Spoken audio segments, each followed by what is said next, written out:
Vanachari. Jaya Radha Madhava Kunja Bihari. Jaya Radha Madhava Kunja Bihari. Gopi Jana Vallabha Girivaradhari. Jaya Gopi Jana Vallabha Girivaradhari. Yashodanandana Vraja Jana Ranjana. Yashodanandana Vraja Jana Ranjana. Yamunatira Vanachari. Yamunatira Vanachari.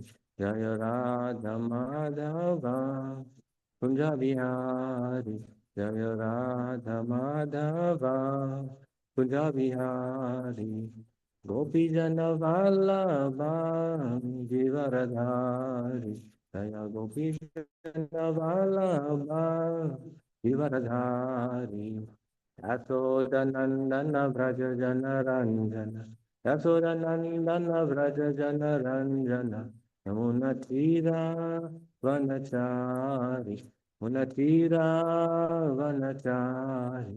Jaya Radha Madhava Kunja Bihari. Jaya Radha Madhava Kunja Bihari. Hare Krishna,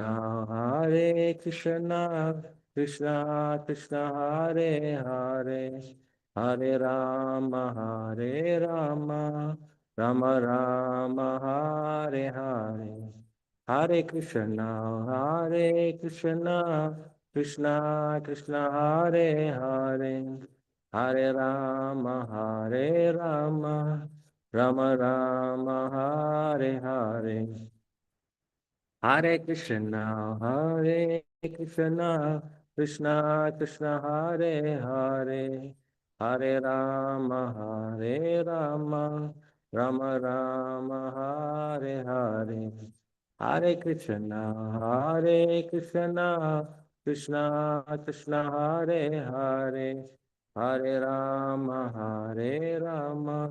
Rama Rama, Hare Hare. Jaya Prabhupada, Prabhupada, Srila Prabhupada, Jaya Prabhupada, Prabhupada, Srila Prabhupada, Prabhupada, Jaya Jaya Prabhupada, Jaya Jaya Prabhupada, Prabhupada, Jaya Jaya Prabhupada. Jai Srila Prabhupada ki jai. Antikoti Vaishnava Vrinda ki jai. Go Premanande. Welcome devotees. Om Namo Bhagavate Vasudevaya. Om Namo Bhagavate Vasudevaya. Om Namo Bhagavate Vasudevaya. So, reading from Srimad Bhagavatam, Canto 7, Chapter 5, and today's text is text number 36 and 37, I think.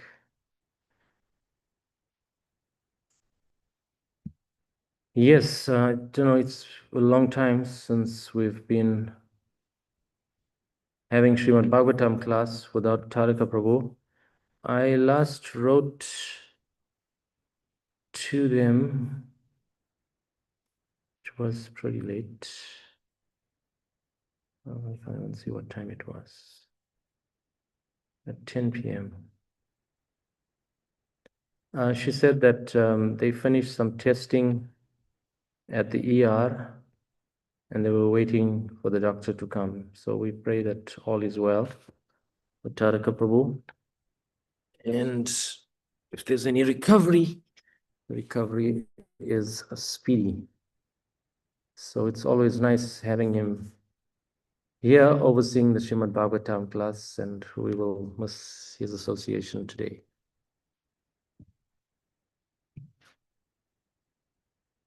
Okay.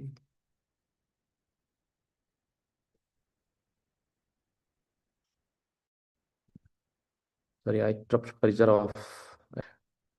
last night, well, yesterday evening, and got back very late. Okay, I'll read text 36 and then we can do 37 together.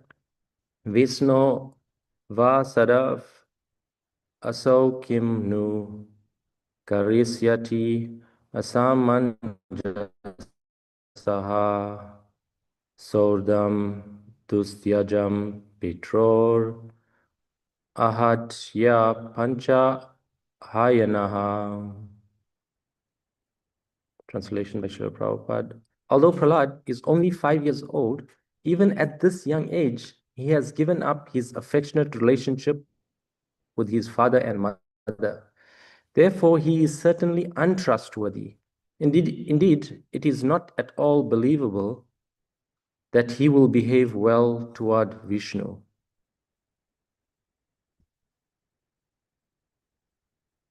So this is Hiranyakashipu speaking these words in text 36. Text 37. Paro api apatyam hitakrit yoto sadham svadehajo api amayavat sutto ahita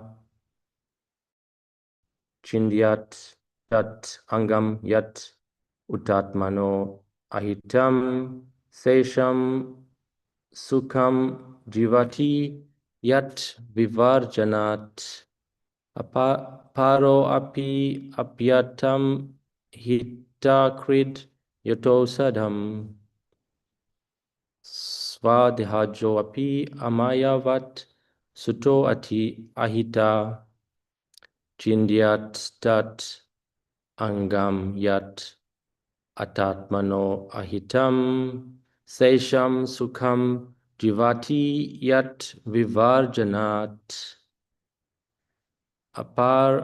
paro api apatyam hitakrit yotoshadam svadehajo api amayavat suto hita chindyat tat angam yat atatmano ahitam sesham sukham jivati yat vivarjanat. Okay, someone with a better melodious voice, please. Paropyapatyam hitakritya talshadam swatehajopyamayavatsuto hitaha chindyatadangam yadutatmano hitam shesham sukham jivati yad vivarjanat. Thank you. Anyone else? Please try. Paropyapatyam hitakrid yataushadam svatehajopyamayavat suto hita chindyat tarangam yad utat manohitam shesham sukham jivati yad vivarjanat. Jai. Thank you. That sounded nice. Please, someone else. Aropi apatyam hito kritat yato sadham swadehajo api amyadvat stuto hita simyat tad angam yat uto mano hitam sesham sukham jivati yad vivarjanat. Jai.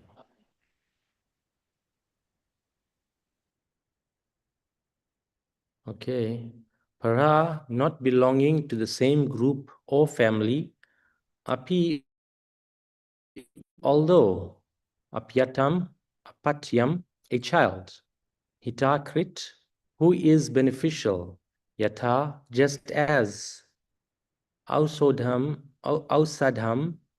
remedial herb, svadehaja, born of one's own body, api, although amayavat, like a disease, sutta, a son, ahita, who is not a well-wisher, chindyat, one should cut off, tat, that, angam, part of the body, yat, which, excuse me, uta, indeed, atmanaha, for the body, ahitam, not beneficial, sesham, the balance, sukham, happily, jivati, lives, yat, of which, vivarjanat, by cutting off, translation and purport by His Divine Grace Srila Prabhupada Ki Jai.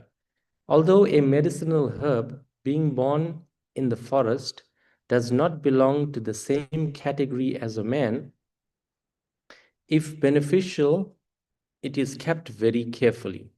Similarly, if someone outside one's family is favorable, he should be given protection like a son. On the other hand, if a limb of one's body is poisoned by disease, it must be amputated so the rest of the body may live happily. Similarly, even one's own son, if unfavorable, must be rejected, although born of one's own body. Purport by Srila Prabhupada. Sri Chaitanya Mahaprabhu has instructed all devotees of the Lord to be humbler than the grass and more tolerant than trees. Otherwise, there will always be disturbances to their execution of devotional service. Here is a vivid example of how a devotee is disturbed by a non-devotee, even though the non-devotee is an affectionate father. The material world is such that a non-devotee father becomes an enemy of a devotee son. Having determined to kill even his son, Hiranyakashipu gave the example of amputating a part of one's body that has become septic and therefore injurious to the rest of the body. The same example, of course, may be applied to non-devotees. Chanaka Pandit advises Tyaja Durjana Samsargam Bhaja Sadhu Samagamam. Devotees actually serious about advancing in spiritual life should give up the company of non-devotees and always keep company with a devotee.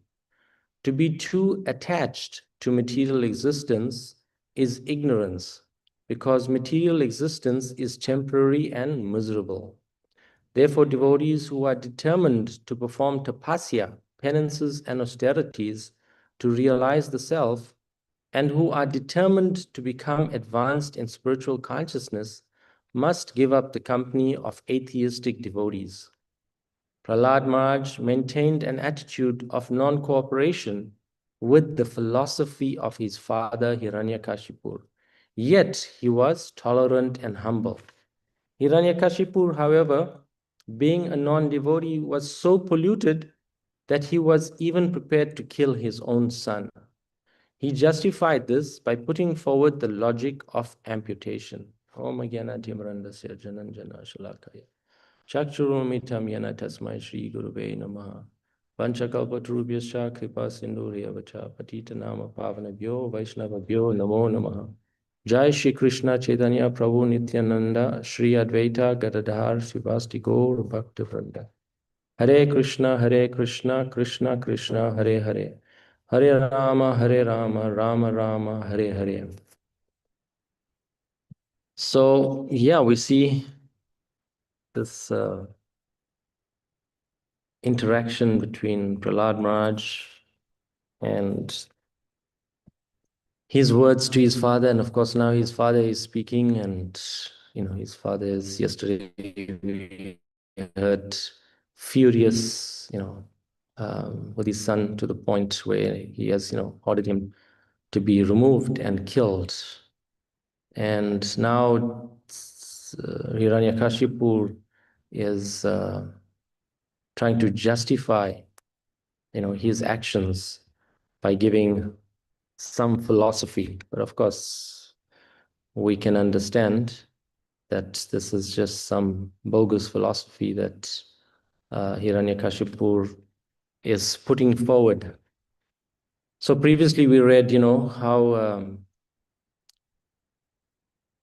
Hiranyakashipu is very learned in the Vedas, having studied and even mastered, so much of the Vedas that he is familiar with, so much of the Vedas in terms of philosophy. But of course, the ultimate point of the Vedas, um, he has missed completely. So he is very, very envious of Vishnu, and it is this anger which is making him act in this manner. So we understood from the last few verses that, of course, Hiranyakashipu, he just realized that Prahlad or his teachers did not teach Prahlad this bhakti process, and that Prahlad's devotion has naturally arisen. And of course, this viewpoint that Prahlad has given him, of course, that is the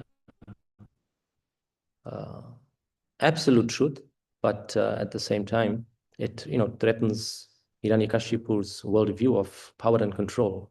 And so, he starts to give this dangerous logic. If something threatens my power, it must be removed. And in this case, he's using this logic of the plant that even if it is my own son, it has to be removed, using the analogy of a part of the limb that has some sepsis or some disease in it. It has to be removed. So we can see, Hiranyakashipu trying to use his so-called material intelligence, and he's trying to justify cruelty by ordering Prahlad to be killed. We see that in the bhakti realm, this kind of dangerous logic, just using material intelligence, can cause so much of disruption in society. So a few analogies of these verses. Of course, the medicinal herb analogy is there. Although a medicinal herb is born in the forest, if it is beneficial, it is kept very carefully. So he's, using this very far out example of, how precious a medicinal herb is. And if it's born in the forest, it has to be kept very, very carefully because it can help cure so many diseases. But the principle being illustrated in this example is that for us in our application today is that we should value what gives us spiritual benefit, and not be on the bodily platform, because this whole argument being put forward is on the basis of being in the material world and relating to the temporary body. As long as we identify with the temporary body, the verse is even stating suffering is unavoidable. And, this is the complete basis, as we've been hearing in the past verses, happiness and distress, honor, dishonor, gain, loss, birth, death, all of these things is because we identify with the material body. And the sooner we realize we are not these bodies, we are spirit soul, there's so much more we will be able to invest in spiritual pursuits and not, temporary pursuits that eventually result in, happiness and distress. We learned about, friends and enemies. All of these things are related to the body. And when we relate to the body in this way, we see that this is where this whole concept of even fear comes about. That, we can see Hiranyakashipu in this case is in so much of anger. He's fearful that, he's not in control of his own son, his own flesh and blood, so to speak. So again, relating on the bodily platform, this is, what causes the anxiety that we experience in the material world. And we try to justify it, on a day-to-day basis in our own lives. When we become anxious, we should try to analyze, very scrutinizingly what is causing this anxiety. And, if we are truthful in terms of our application of the Shastra, and we keep proper association, then we'll be able to dissect it and see that actually this anxiety or this fear is coming from making the body the central point. And, if we can just get out of this bodily platform, then suddenly this anxiety and fear disappears. So of course, Hiranyakashipu, he is afraid of, losing power, losing his reputation. He's surrounded by all these brahmanas, like his teachers just pointed out, don't be upset with us, and we are brahmanas after all, so it's not good to offend brahmanas. So his fear, he's worried about losing his reputation, as he's been terrorizing the planetary systems, so super control freak. So he's worried about his reputation, worried about losing control. And of course, ultimately that fear of Lord Vishnu is there. This is why, he wanted to become invincible. This is why he requested all these boons. And of course, in direct contrast, we can see Prahlad Maharaj is there, and, he's being trampled by elephants. He's being thrown off mountains, so many crazy attempts are made on his life. And, Prahlad Maharaj is not fearful under no circumstances. Even to the point where, of course, these things are occurring, and kind of like, he had one chance. Okay, now finally my father's smelling my head, this very affectionate moment is there. Again, on the bodily platform, of course, he could have, how they say today, he could have been streetwise and, gave his father all the right answers. Yes, yes, you are the supreme. You are as worshipable as God. He could have said all the right things, even though, internally he knew these things are not true, just to avoid, so to speak, trouble. But we see Prahlad didn't do that. And, we find there is some rare devotees that, we've all come across in our everyday relationships, interactions, especially in Krishna consciousness amongst devotees, where devotees act on a principle-centered platform. And, when one is acting on a principle-centered platform, then in that case, they are not swayed by, the moment, by a temporary situation that has occurred. They just remain, principle-centered despite the surroundings. And of course, the very advanced devotees, the pure devotees of the Lord, they act, despite whatever the material condition or circumstances may be. And often, we say, use your intelligence, use your intelligence. But where is your intelligence coming from? What is it powered by? And, we understand from the Vedas that the power should be coming from The power should be coming from Guru, Sadhu, and Shastra.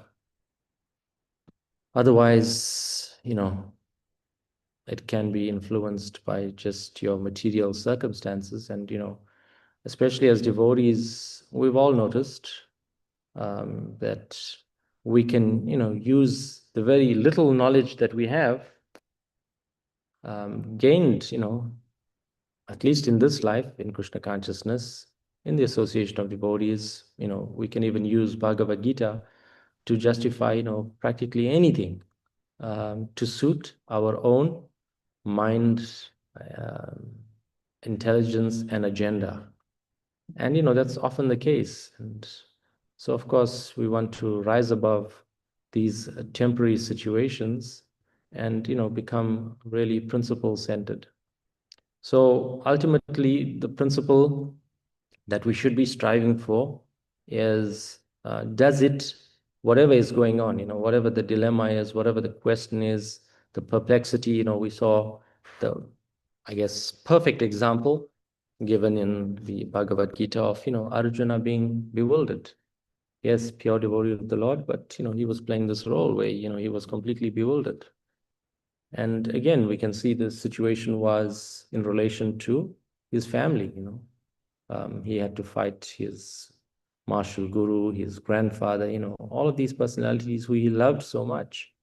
So, very perplexing situation. But again, now it seems in hindsight, oh yes, yeah, it was on the bodily platform. So if sooner we can get out of this bodily platform and look at whether the dilemma will be resolved by benefiting us spiritually and not externally.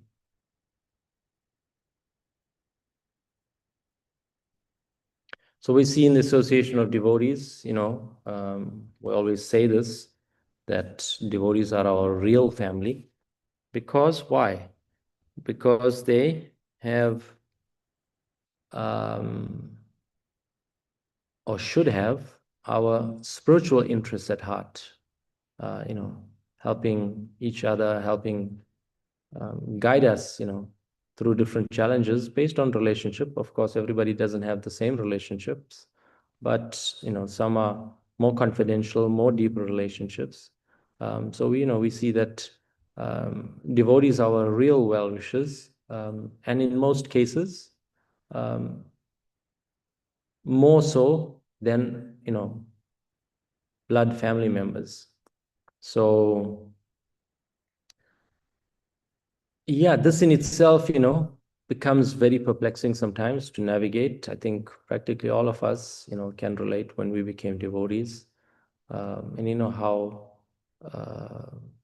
difficult the circumstances might have been, if our parents were not, especially parents, and, brothers, sisters, family members, everybody for that matter, immediate blood relations, did not, see us in a very favorable light, So even though a devotee may not be related by blood, yet they become so much dearer to us. Then, let me just quickly find this verse.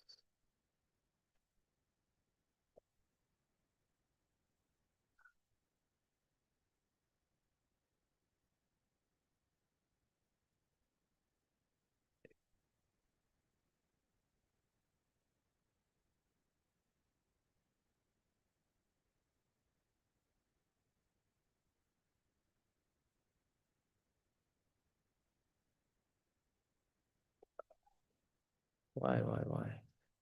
It's frozen. Library.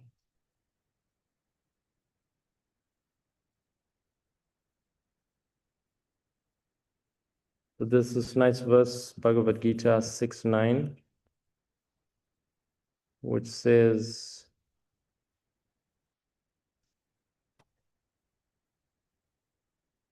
no, it's not 6:9. which is the verse which says,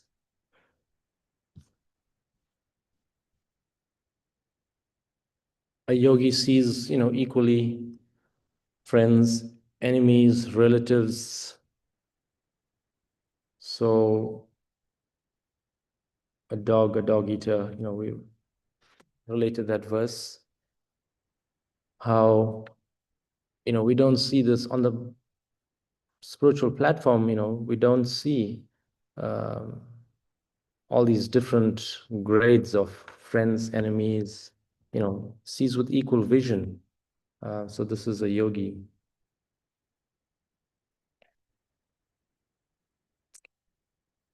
So then Hiranyakashipu gives the sun versus disease analogy. If a limb is poisoned, it must be amputated. So Hiranyakashipu, in this instance, he is twisting the analogy to justify violence, and not using it appropriately. So of course, that example is valid, that if a limb is poisoned, sometimes as cancer in an extremity, then science recommends amputation, remove the diseased part. But here we see Hiranyakashipu inappropriately using the example to justify violence against Prahlad Maharaj, that he should be killed, he should be removed, just as a poisoned part is removed. So even though he's my flesh and blood, but he's not bringing the family any benefit, so as a result he should be killed.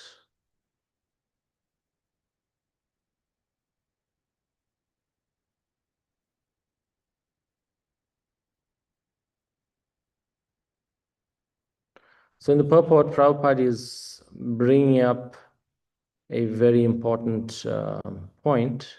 It almost sounds like it's not related to the actual verse itself, but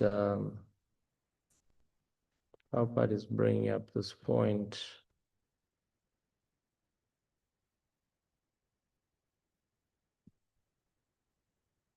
Sri Chaitanya Mahaprabhu has instructed all devotees of the Lord to be humbler than the grass and more tolerant than a tree. Otherwise, there will always be disturbances to their execution of devotional service. So, even though this example, analogy, discussion is there with Prahlad Maharaj, Prabhupada brings it to our everyday lives, and he's addressing, every one of us,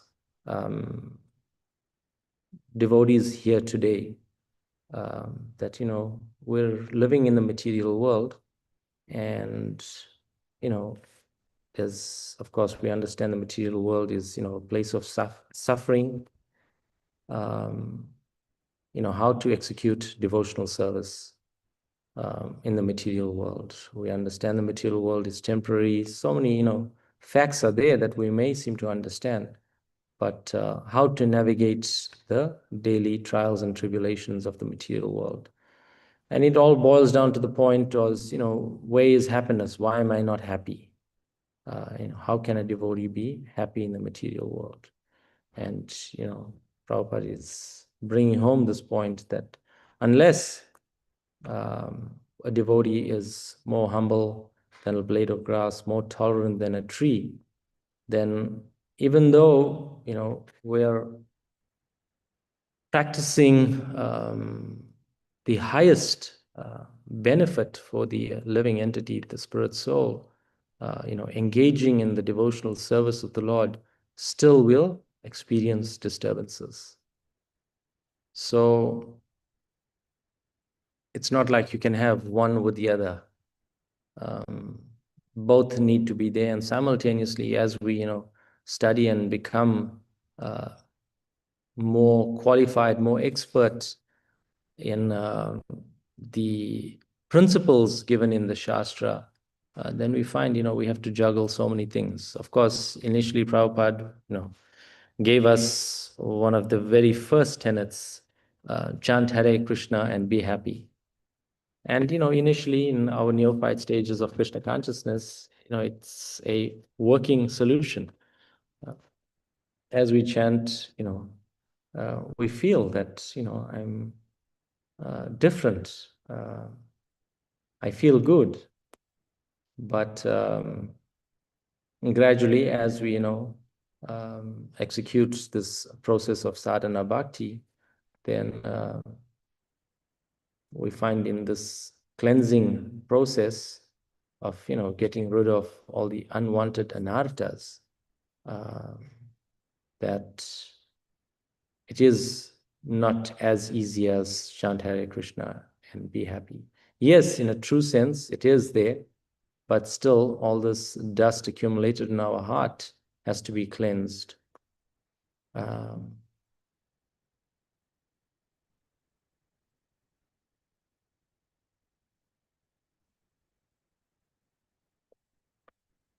So by acting on this platform of, more tolerant than a tree and more humble than a blade of grass, we find that, this is Prahlad Maharaj's secret ingredient, because we can see, Prahlad Maharaj is equipoised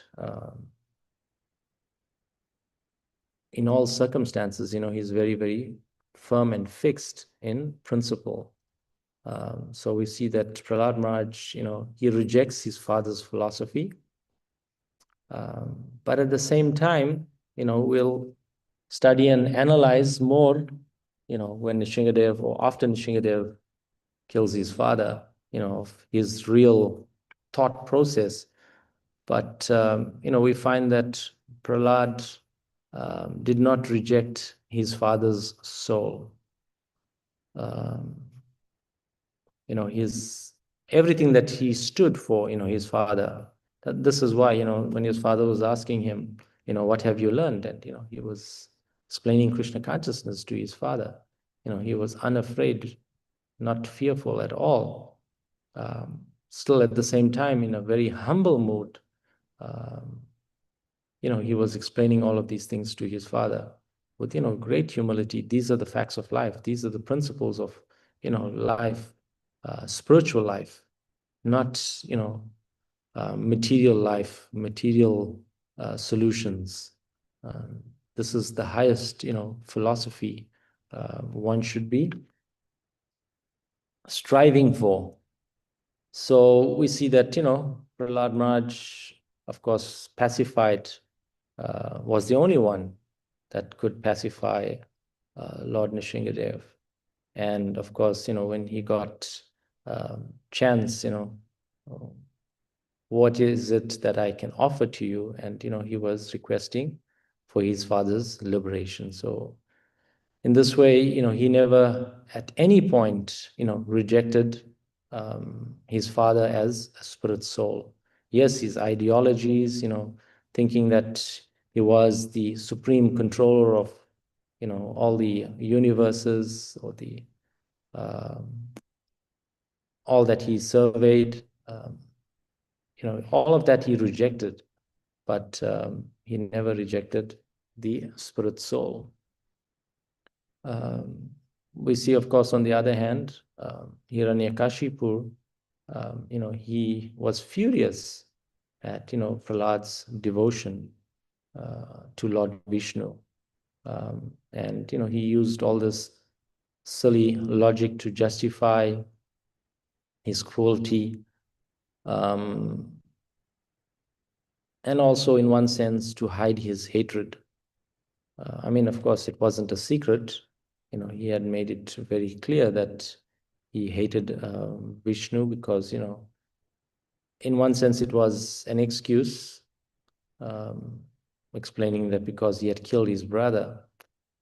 So we find that, bhakti, the process of devotional service or devotion, rejects bad association. But at the same time, we get trained in this bhakti process of how to be compassionate of all living entities, not just human beings, not just devotees, but, all living entities, understanding that we're all parts and parcel of the Supreme Personality of Godhead.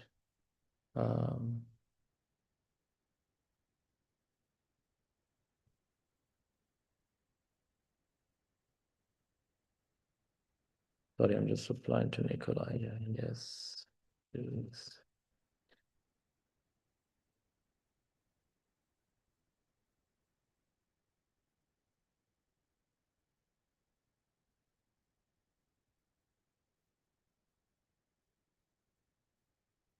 Okay.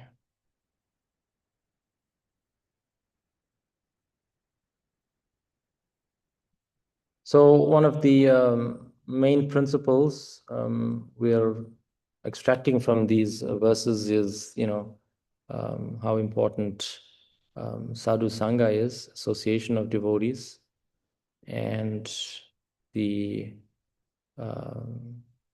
disassociation from atheists specifically.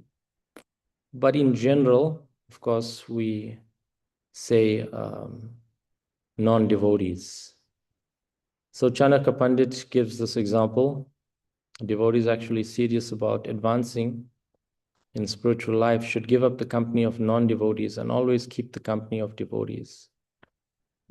But we have to be careful, don't become like Hiranyakashipu and use this. If you have, for example, some karmic connection,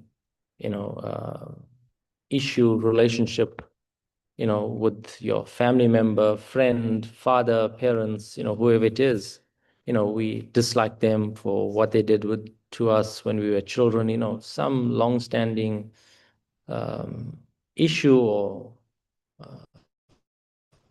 disagreement might be there. We shouldn't, utilize these phrases of treating family members very, very poorly.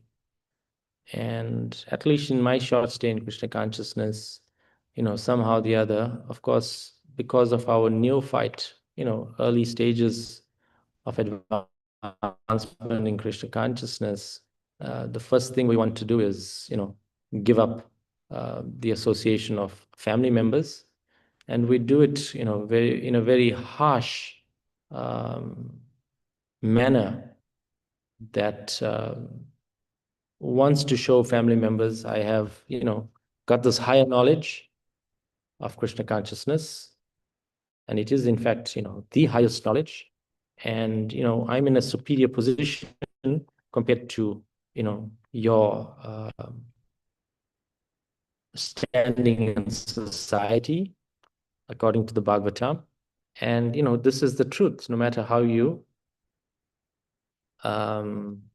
describe or understand the situation. And in my short stay of Krishna consciousness, which is, close to 30 years, 25, yeah, close to 30 years, I've seen that, we all make this mistake of trying to shun our family members based on this, verse, giving up the company of non-devotees. But in no way this verse is, saying to treat family members very, very poorly, very badly, and, just shutting them down, ignoring them, all these negative qualities. So it's not, that we slowly just stay clear, especially, when one is living at home, it becomes more apparent, living in the same house and, rejecting everybody around you, and making them feel very, very uncomfortable. And I think, I've heard instances where, that gets devotees thrown out. Still, they don't understand. But, in this relationship of Hiranyakashipu and his son, Prahlad is teaching the example of how, not to treat the spirit soul badly. So I think the example I'm thinking of now is, sometimes we understand this example, don't throw out the baby with the bath water.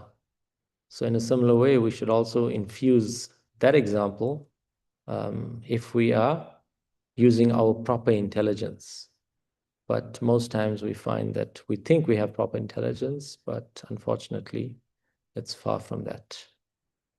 So the whole point of the Bhagavatam teaching these, principles is that what kind of association we take will shape our consciousness. So we understand, there's mainly three types of association: association of seniors, association of friends, and association of juniors. And the Bhagavatam gives us clear guidelines on, how to interact in those three relationships. But we see that if this principle, as given by Sri Chaitanya Mahaprabhu, is nicely understood, embedded in our heart, then, these relationships become very, very sweet. All of these relationships become very, very sweet. And one can say, there's proper association. Of course, the warning is also there that, especially in a hostile, atheistic environment, one wants to avoid that kind of situation, association, because depending on, our own strength of principles and character, we could be easily influenced. So we don't want to take necessarily, association that has a negative effect on us.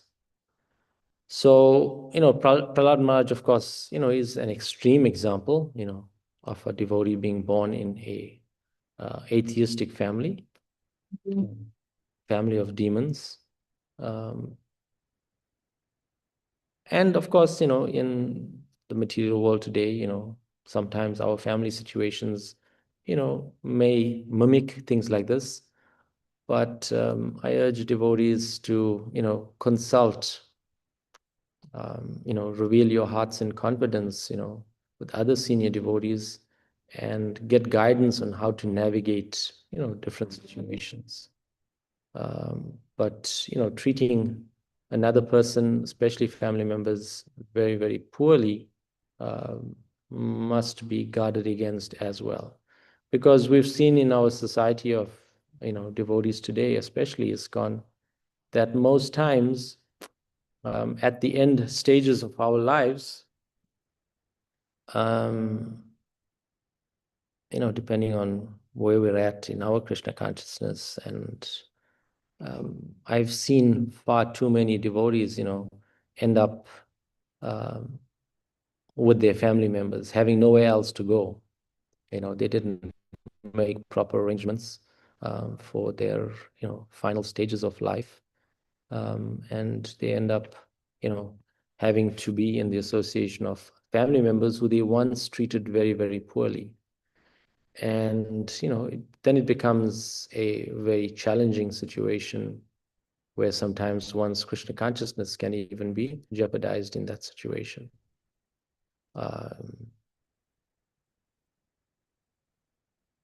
We've heard about, for example, of course, again,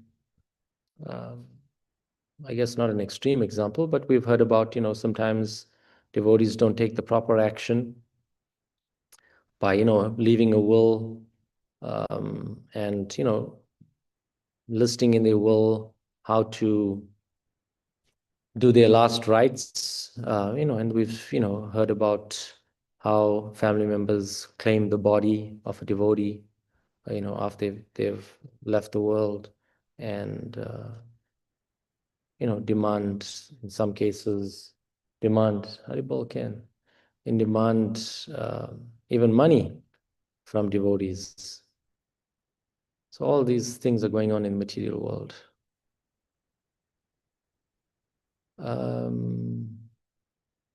So the classic example of association or poor association is, if recovering alcoholic is there, so they don't want to associate with other alcoholics because the temptation is there to go back and continue consuming alcohol. We want to avoid that kind of association.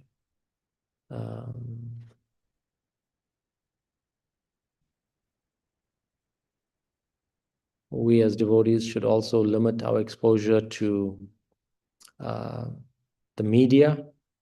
This is why TV is not a good idea. So many hypothetical situations are there that, we get the association from movies and, even just the media in general. We don't, get the complete picture, complete analysis of situation. Politics is, of course, a very intricate matter, not straightforward. What we see on the news on a day-to-day basis is not, most times, the reality of the situation. There's always more to it. But of course, one goes to university, gets trained how to think as a person in the media team.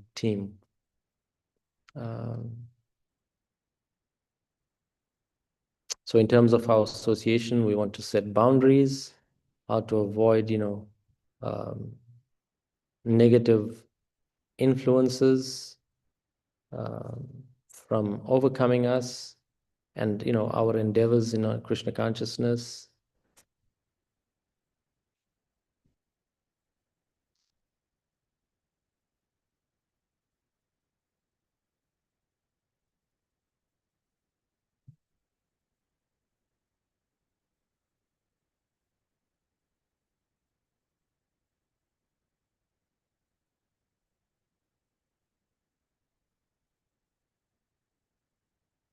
Okay, what else?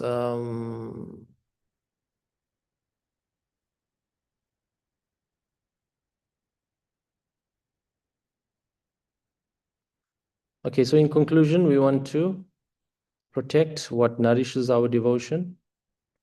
We want to have some distance, from non-devotees, but, done in a proper way. We want to remain humble, tolerant, compassionate.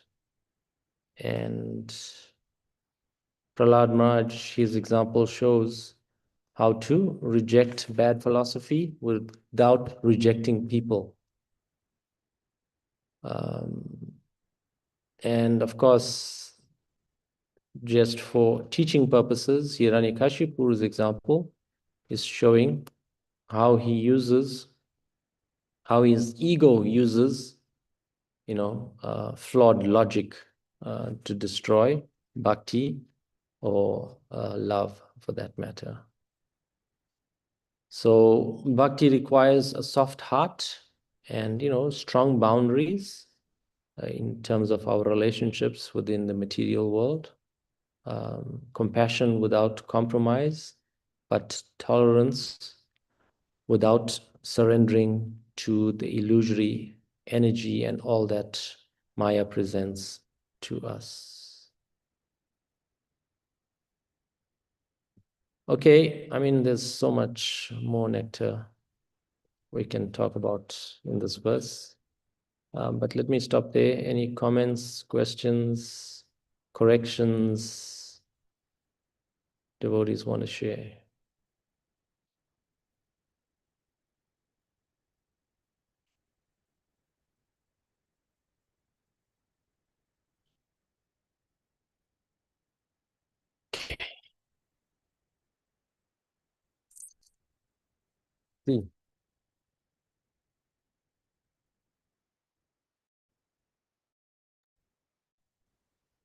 Thank you so much, Dhruva Prabhu. I don't know if you can hear me, but I appreciate your very down-to-earth, Yes. important class full of real life advice and guidance and important issues that you're discussing. So I don't have any questions. I just appreciate your presentation this morning. Hare Krishna. Hare Krishna.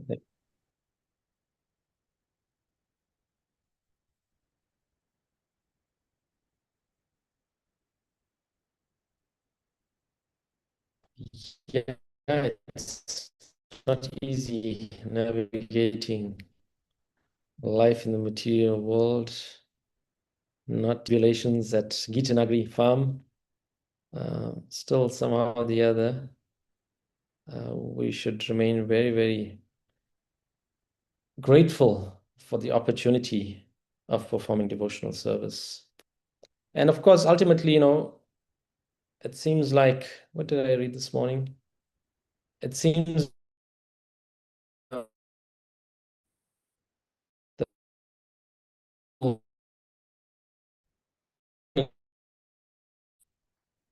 that somehow, whenever I read it, it becomes the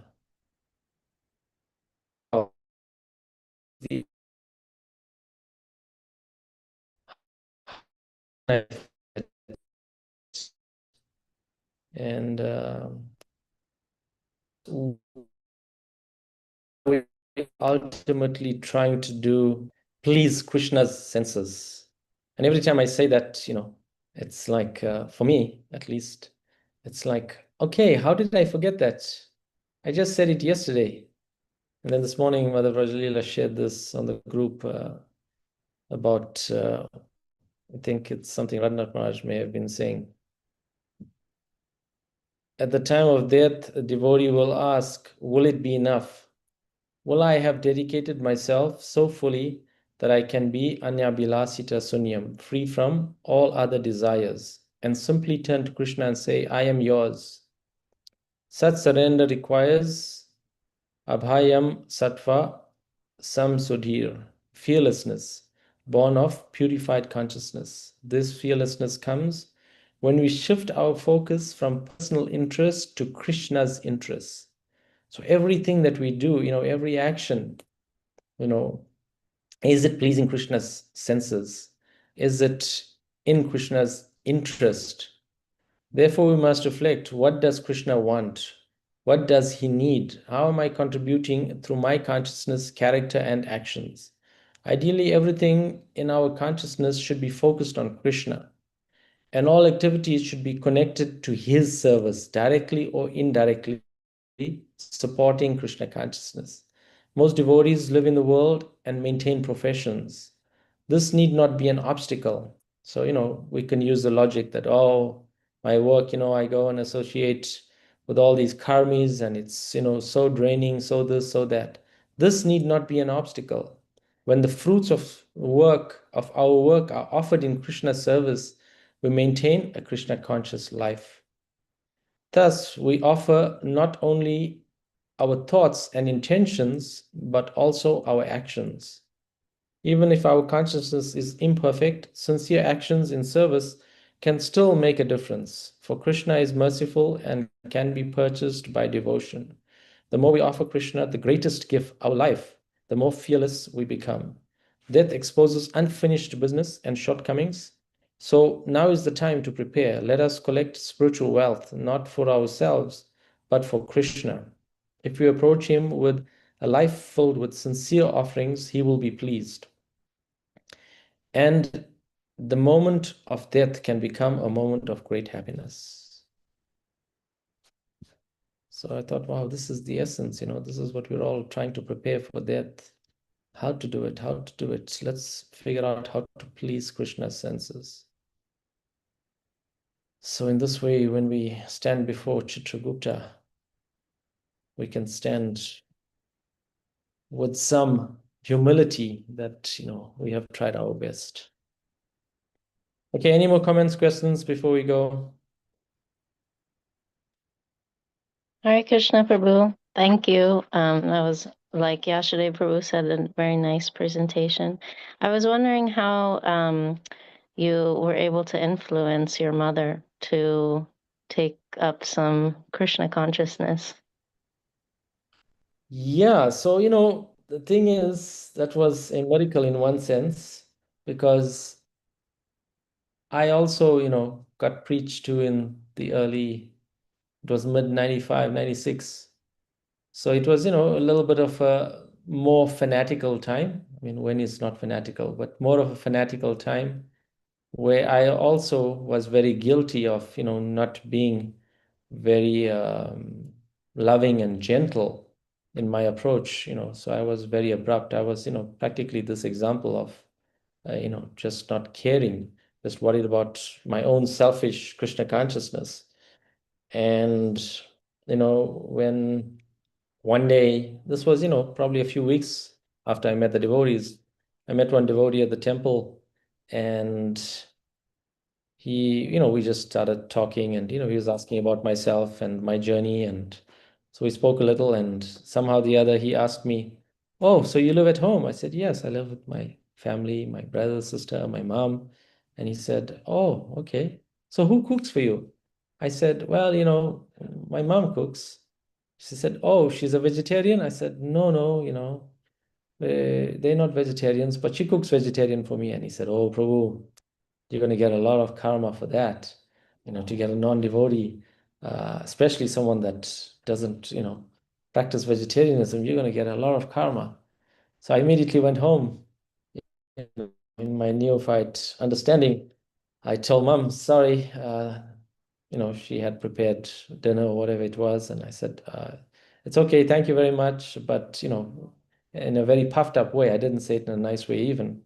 In a very puffed up way, "Thank you very much, mom. I won't be eating what you cooked. I'm gonna eat from the temple." And she was, completely fried and livid. But I guess, we grew up in a Hindu family, and, we also had this idea of God, concept of God. Of course, we didn't understand all the details behind it. But I can say that, um, at least in terms of my endeavor for Krishna consciousness and my practice, in terms of, going to the temple religiously, following, as I was hearing more, associating more with devotees, that Krishna was also helping on the one hand as well.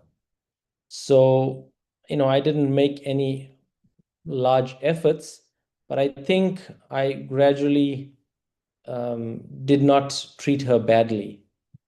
And just because, I maintained that, loving relationship, of course, it was in and out, but still overall, I took responsibility for my family. And, when I got my first job, we all moved together.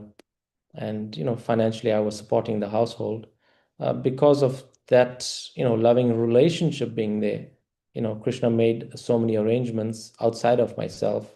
So, I didn't have to preach to my mom and my sister for that matter. My sister lives in Nigeria, and, somehow the other Krishna arranged, she got married there, and she took, such a liking to Bhaktidira Damodar Swami. Without me arranging anything, I could have called and said, "Hey, you're living there, go get this association." So many things I could have arranged in the background, but I didn't arrange anything. Krishna was helping facilitate all of these things. So, yeah, Krishna, I think, was very serious in the Bhagavad Gita when he mentions that, he is able to carry what we lack. And, I've seen in my personal life that not just, from relationship points of view, but in terms of, the physical demands at Gita Nagari as well, in terms of intelligence, how to farm, how to do this, how to do so many things Krishna's been helping facilitate. So we should not, actually, that was one of the points I wanted to cover in the class also. We should not underestimate our dependence on Krishna. And, we understand as devotees, this is, one of the foremost facets in our life, that we want to cultivate this dependence on Krishna, not, self-dependence and, me, myself, and I was able to do this and that and so many things. No, ultimately, Krishna is facilitating all of these things. How much are we surrendering to Krishna's will? When something doesn't go according to plan, um, do we blame Krishna? Are we looking for someone to blame, or just understanding from that situation that didn't go supposedly according to plan, that what is Krishna trying to teach me? What is the lesson here? Yes, the outcome wasn't there as I wanted, but what I wanted was that the best for the situation. And if we can ask these kinds of questions in the association of devotees that are senior, that can guide us and help us give this faith in Krishna consciousness, then we can advance so much more rapidly. Okay, thank you, Thank you. That was a beautiful answer. Krishna. All right, any more comments, questions, devotees? Thank you very much. Grantraj Srimad Bhagavatam ki jai, Srila Prabhupada ki jai. Go Premanande.